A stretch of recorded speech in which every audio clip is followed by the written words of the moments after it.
সন্ত্ৰাসবাদীৰ ভয়ংকৰ ষড়যন্ত্ৰ। দেশত সন্ত্ৰাস সৃষ্টিৰ ভাবুকি পত্ৰ উদ্ধাৰ।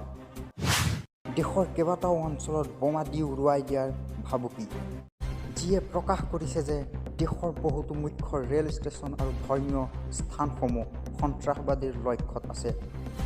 উদ্ধাৰ কৰা পত্ৰখনত এই স্থানবোৰ বোমাৰে উৰুৱাই দিয়াৰ ভাবুকি দিয়া হৈছে।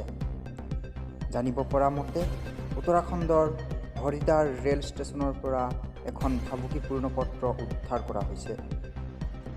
ভাবুকিৰ এই পত্ৰখন পোৱাৰ পিছত দেশৰ নিৰাপত্তা সংস্থাবোৰ সতৰ্ক হৈ পৰিছে। পত্ৰখনত লিখা হৈছে যে, হে ঈশ্বৰ, মোক ক্ষমা কৰক, মই নিশ্চিতভাৱে জম্মু কাশ্মীৰত হত্যা কৰা জেহাদীসকলৰ মৃত্যুৰ প্ৰতিশোধ ল'ম। তেতিয়াহে ঈশ্বৰে মোক ক্ষমা কৰিব। খুদা হাফিজ সন্ত্ৰাসবাদী সংগঠন জৈশ-ই-মহম্মদ।